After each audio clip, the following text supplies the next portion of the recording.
Okay, welcome back. This is the top 25 games of all time by Mr. Gaming Musician, which is me, and this is number 13. Back in the 1940s, America went through a tragedy. It involved many different countries, and many different people had to suffer. Many went to war and never came back. That's what this game is about. The Brothers in Arms series in general is just great, but Hell's Highway is definitely the peak of this series. Hell's Highway tells you what it was really like over there. I mean, it may not be as far as, getting shot goes. It may not be quite as realistic as Road to Hill 30, which I showcased earlier, but in many ways, it is more realistic than Road to Hill 30. There's really not much else I can say between Hell's Highway and Road to Hill 30, so I'll go ahead and get into why I like Hell's Highway. The game throws you into the action like really no other World War II game I've ever experienced. You're in a glider coming down out of the sky. That ground is close. How do you know?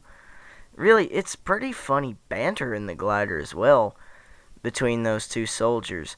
So, you know, but I guess really another thing is this game incorporates a lot of humor, like when Red crashes the Jeep and the fellas in the side like mocking Red. He's like, "Oh, that's an inconspicuously placed tree. It could possibly be a German in disguise.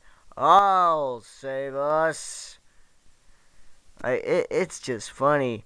The banter between a lot of those guys are just. The dialogue in this game was amazing. Whether it was funny, serious, somewhere in between, completely screwed up, or even in German, it was great. And for those of you who don't know, Hell's Highway was actually the nickname for Operation Market Garden. And that's one of the things I found funny about this game, is because Operation Market was in the backcountry. Operation Garden was in the city in a warehouse. Shouldn't it have been the other way around? Because the market is in town, and the garden, well, the garden can really be anywhere, but generally you think of it as being a more out-of-town place. But, well, another thing is I enjoyed working with the weaponry on here. And, of course, the squad control mechanics, which weren't exactly top notch in Road to Hill 30. I don't think it's really something I talked about. Was the squad control mechanics? You basically get two squads. I think you can have up to three, but most of the time you only have two. Sometimes you only have one. But most of the time you have two squads.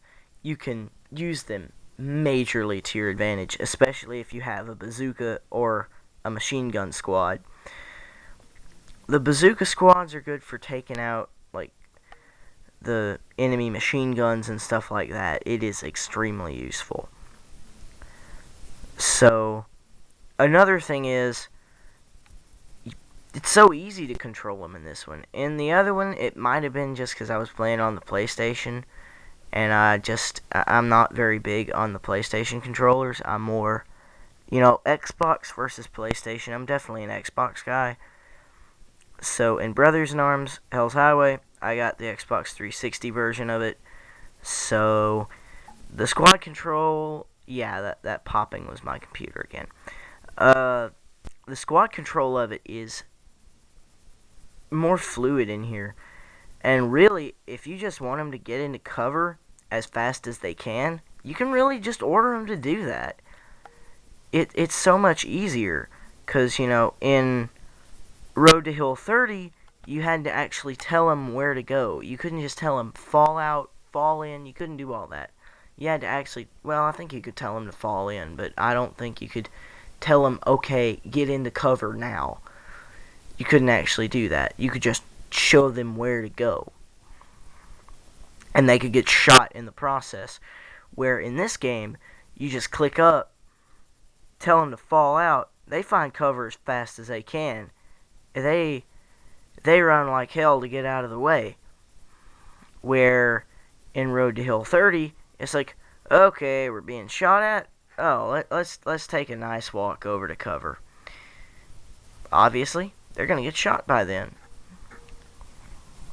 So, Hell's Highway definitely more enjoyable than Road to Hill 30. And well, in general, it portrays through Matt Baker's eyes a better vision of the war than Road to Hill 30 really did. You know, especially when Frankie died. That was sad.